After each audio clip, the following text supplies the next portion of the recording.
नमस्कार बच्चों, हम पढ़ रहे हैं सूरदास के पद, जिसमें हमने पदों के अर्थ पढ़ लिए हैं, भावार्थों को अच्छे से समझ लिया है हमने। अब हम डिस्कस करेंगे इनके प्रश्नोत्तर। पहला प्रश्न है, गोपियों द्वारा उद्धव को भाग्यवान कहने में क्या व्यंग्य निहित है? बच्चों, गोपियों के अनुसार कृष्ण के निकट रहकर भी वे श्री कृष्ण के प्रेम के महत्व को नहीं समझ पाए। तो जो प्रेम को नहीं समझ पाया वो विरह को क्या समझेगा? तो ये उद्धव का दुर्भाग्य है। वास्तव में वे उद्धव को भाग्यवान नहीं अपितु भाग्यहीन कहना चाह रही थी कि वे बड़े ही अभागे हैं।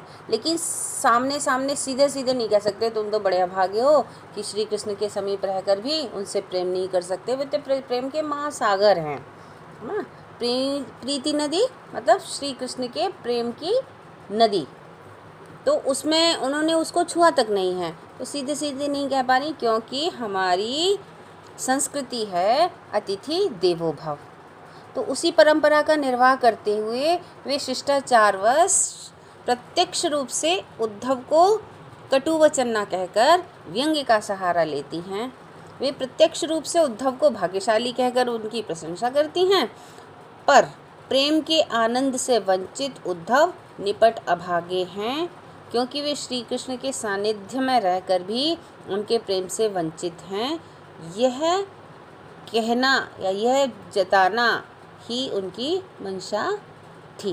तो यहाँ भाग्यवान कहकर वस्तुतः वे उन्हें दुर्भाग्यशाली या भाग्यहीन कहना चाह रही हैं। अगला प्रश्न है, उद्धव के व्यवहार की तुलना किस किस से की गई है? किस किस से की गई है?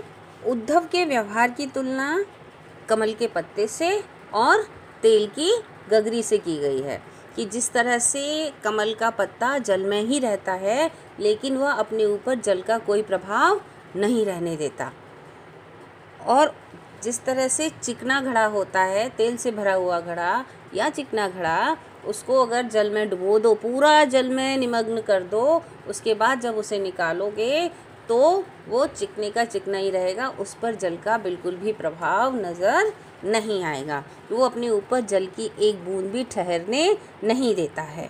तो इसी तरह से चूँकि उद्धव श्री कृष्ण के परम मित्र हैं, उनके साथ रहते हैं, लेकिन उनके श्री कृष्ण के प्रति उनके मन में किंचित मात्र भी अनुराग नहीं है, ज़रा सा भी प्रेम भाव नहीं है, इसलिए वे उद्धव के व्यवहार की तुलना कमल के पत्ते और चिकने घड़े से करती हैं। अगला प्रश्न है, गोपियों ने किन किन उदाहरणों के माध्यम से उद्धव को उलाहने दिए हैं?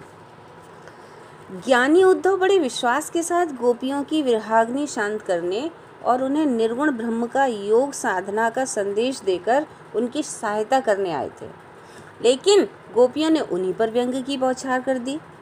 उन्हें जल में रहने वाले कमल के पत्ते तथा तेल की गागर के समान बताया, कि जिस तरह से उन पर जल का कोई प्रभाव नहीं पड़ता, हर समय वो जल में रहते हैं, उसी तरह से उद्धव भी श्री कृष्ण के साथ हमेशा रहते हैं, लेकिन उन पर उनके प्रेम का कोई प्रभाव नहीं पड़ा। उनका स्वभाव इतना नीरस है कि कृष्ण के प्रेम रूपी नदी को उन्होंने छुआ तक नहीं है, तो इसलिए वे व्यंग्य रूप में उन्हें भाग्यशाली कहती हैं, कि वो बड़े भाग्यशाली हैं कि उन्होंने किसी से प्रेम नहीं किया, इसलिए उन्हें पीड़ा नहीं है विरह की, क्योंकि जिसने प्रेम नहीं किया वो विरह को क्या समझे। वहीं वो उनको उनके योग संदेश को कड़वी ककड़ी के समान सर्वथा त्याज्य बताती हैं, और उनके योग को कहती हैं कि वो सिर्फ और सिर्फ चंचल और अस्थिर मन वालों के लिए है। तो वो इस तरह से भ्रमर गीत में उद्धव को उलाहने देते ही नजर आती हैं। अगला प्रश्न, उद्धव द्वारा दिए गए योग के संदेश ने गोपियों की विरहाग्नि में घी का काम कैसे किया? उद्धव योग का संदेश लेकर आए थे कि गोपियां योग को सीखें और श्री कृष्ण को भूल जाएं। तो वो जितनी बार उन्हें योग सीखने के लिए कहते थे, उतनी बार श्री कृष्ण को भूलने के लिए कहते थे। तो जितनी बार वो योग का नाम ले रहे हैं उतनी बार श्री कृष्ण का भी नाम ले रहे हैं, तो उन्हें उतनी ही बार श्री कृष्ण की याद आ रही है। एक तो वो पहले से ही श्री कृष्ण के वियोग में परेशान थी। अब उद्धव ने ज्ञान योग का संदेश देकर इस तरह से उनकी विरागनी को और अधिक बढ़ा दिया। तो उनकी विरागनी इतनी ज़्यादा बढ़ गई कि उन्हें विश्वास हो गया कि श्री कृष्ण उनके पास नहीं आएंगे, क्योंकि उन्होंने इन उद्धव को ये योग का संदेश लेकर के भेज दिया है। और उनकी जो आशा थी उनसे मिलने की, कहीं ना कहीं वो धूमिल होने लगी थी। तो यह सोचकर कि वो नहीं आएंगे तो उनकी जो विरागनी थी वो ज़्यादा बढ़ने लगी। अगला प्रश्न है, मर्यादा न लही के माध्यम से कौन सी मर्यादा न रहने की बात की जा रही है?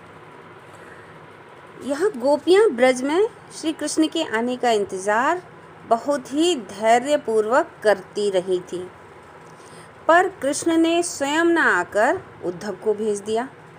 इससे गोपियों की सहनशीलता जवाब दे गई। वे कहने लगी कि अब वे धैर्य धारण क्यों करें?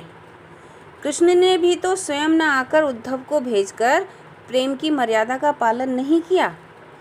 मर्यादा तो यह कहती है कि कृष्ण को गोपियों का दुख दूर करने स्वयं आना चाहिए था, किंतु उन्होंने उद्धव को भेजकर प्रेम की मर्यादा का उल्लंघन किया है, क्योंकि जो प्रेम करता है वह अपने वचन को निभाता भी है, यह मर्यादा कहती है।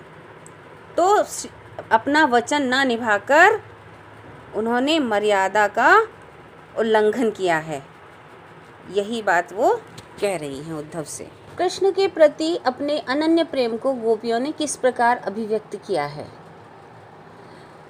गोपियों का प्रेम गंभीर व अलौकिक है। उन्होंने अपने प्रेम मार्ग के द्वारा ही निर्गुण निराकार के ज्ञान को हरा दिया। कृष्ण के प्रति अपने अनन्य प्रेम को गोपियों ने हारिल पक्षी का उदाहरण देकर अभिव्यक्त किया है, गुड़ में लगी हुई चींटियों का उदाहरण देकर व्यक्त किया है। वे हारिल पक्षी की तरह कृष्ण प्रेम रूपी लकड़ी को मजबूती से थामे हुए हैं। वे दिन रात सोते जागते कृष्ण नाम ही रटती रहती हैं। इस प्रकार उनका मन तो कृष्ण प्रेम में स्थिर है और वही उनके जीवन का आधार है। गोपियों का प्रेम एकनिष्ठ तथा दृढ़ है। उनके प्रेम में गहराई है। प्रेम की इसी अनन्यता के कारण ही उद्धव के योग संदेश को गोपियों ने कड़वी ककड़ी और व्याधि कहकर उसे भ्रमित बुद्धि वालों को सौंप देने की बात कही है।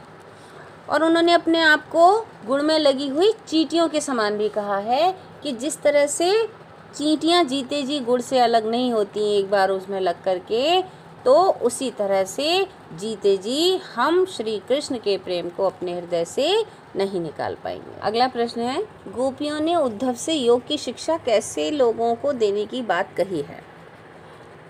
गोपियों ने उद्धव से योग की शिक्षा ऐसे लोगों को देने की बात कही है जो स्थिर मन वाले नहीं हैं, जिनका मन चक्री के समान चंचल है। अस्थिर व चंचल प्रवृत्ति वाले ही उद्धव के उपदेश को सुनकर मन को स्थिर कर निर्गुण ब्रह्म की उपासना कर सकते हैं। गोपियाँ तो पहले से ही एकाग्र चित्त हैं, उनका मन चलायमान नहीं है। इसलिए जो चंचल मन वाले हैं, जो अपने इष्ट को, जिनका एक इष्ट नहीं होता है, बार बार जिनका मन भटकता है इधर उधर, सिर्फ और सिर्फ वही योग के लायक हैं, योग सीखने के उपयुक्त हैं। योग के द्वारा वही अपने आप को एकाग्रचित्त कर सकते हैं। बच्चों, ये थे कुछ प्रश्नोत्तर। अब शेष प्रश्नोत्तर की चर्चा हम अगले वीडियो में करेंगे। तब तक के लिए नमस्कार।